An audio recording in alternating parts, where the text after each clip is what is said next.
So, what we going to talk about tonight? Well, I started talking about water today. I just thought, this is keep water, then keep fish, Kevin says. Yeah, kind of. The point I was trying to make is that, how can I introduce this? Years ago, many years ago, 40 years ago, I was visiting Henry Hall. Now, Henry Hall was, when I met him, he was 82.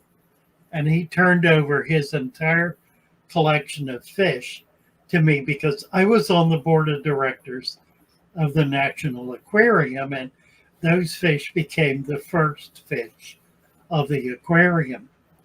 Now, when I say those fish, he had about 40 tanks in his basement.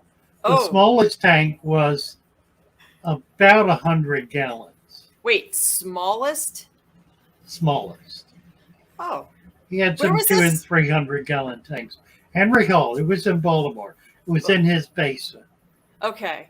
Every tank contained one fish. No substrate. He had homemade filters that were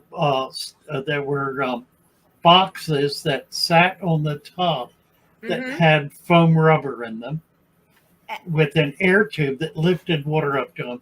That was his filtration system. No lights on them. There was ambient light in the room. Every tank contained one fish. Was there anything else besides, you said bare bottom. Was there anything else? No, just the tube, the lift tube. But these fish were 2, 3, and 4 foot long. They were all massive fish. Oh. He had a 6-foot electric eel. He had a 4-foot caiman alligator. Oh. He had a shovel-nosed cat that was 3 foot long. Big stuff. That's a good size. Big stuff, right. Well, at one point, he was looking at an arowana. He had about a 2-foot arowana in one of the tanks, and it was acting funny. He said, there's a problem.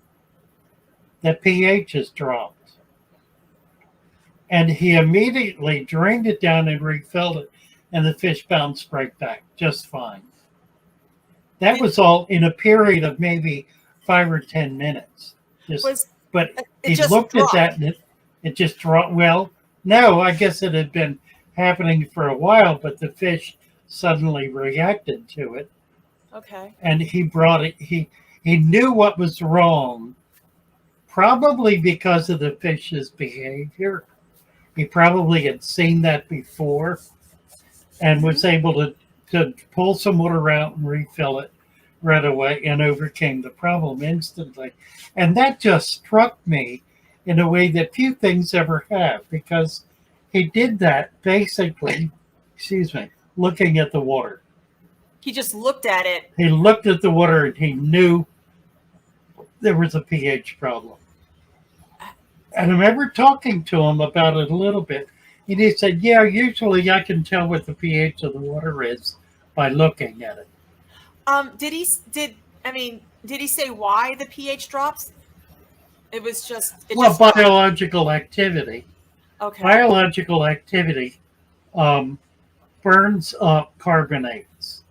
It typically does it slowly, but it will do it. So if you don't have replacement carbonates in the form of a substrate or something in the food or some such thing, it's gonna keep dropping until it reaches a point of no return.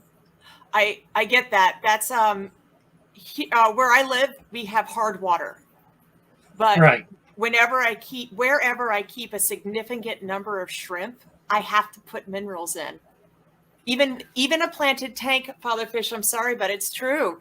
And now it doesn't happen right away, but I still have to supplement with stuff that the shrimp specifically need for. Well, that's right. That's because they're pulling it out. Now, what you need to do in the water column, they are. You need to be feeding them material that is going to replace it. Well, I usually go with the vegetable matter, and I have this one where it's like completely natural, and it doesn't when it disintegrates, if it disintegrates, I don't know, I have to show you, but basically the idea is it doesn't leave a mess. It's like plant matter, and it just sort of, Sure. yeah. But I guess it Perhaps. holds the nutrition that you need. I don't know, this Yep, specific plant. Yep. Yeah. Yep. Patrick and Fanaticals are actually kind of asking something close around the same line. It's eggshell, does that raise KH, GH, or both? And then, of course, Fanatical is asking more or less if the cuttlefish bone for birds work for shrimp. Yeah, it will. Yeah. It's the same thing. It's calcium. Yeah, I use cuttlefish bone. It's cheap, so I put it in all of my I put it in my scuds and my I got a snail big tanks. box of it once, and somebody bought it all. I think it disappeared. Yeah. I don't know what happened to it. Mermaids is here. Yeah. Mermaids chorus. But if you're going to be raising scuds at all, whether for culture or just for fun, you do need to make sure they have some cuttle bone or some calcium, because they're crustaceans, just like regular shrimp are. So the answer is it raises both. KH, which is carbonate hardness, raises GH, general hardness. So the principle is not all GH is KH, but all KH is GH. If you get that, you'll have a handle on it. It increases, carbonate hardness increases hardness. It's a carbonate type of hardness of mineral. So I've had it so that my pH has dropped really, very acidic, like 6.0. And I've had more or less a normal amount of GH for my water, which is 120 parts per million. Now, normally my water with the KH is usually 80 parts per million, but in the case where we had the pH was dropped so low, my KH was closer to 30 parts per million. And then my ammonia just had spiked through the roof, but the fish were fine. Right. So KH is carbonate. Yes. It's calcium, essentially. Mm-hmm. And calcium. So I had other minerals, but not calcium. Yeah, precisely. Okay. Calcium maintains pH. I don't know how it does that. I've never really studied it to find out why or how, but that's what it does. I'd love it if we did that, because the internet's not very clear. We need to do that. Yeah, we do. The internet's not clear at all. And I went to school for chemistry, so I still. Well, all right, good. Your job. You look it up. Okay, fine. I'll look it up and I'll make a video and I'll explain it. All right. The issue is being able to explain it in layman's terms. That's been the biggest problem. Oh, I know. Well, I do that with everything because I'm a layman.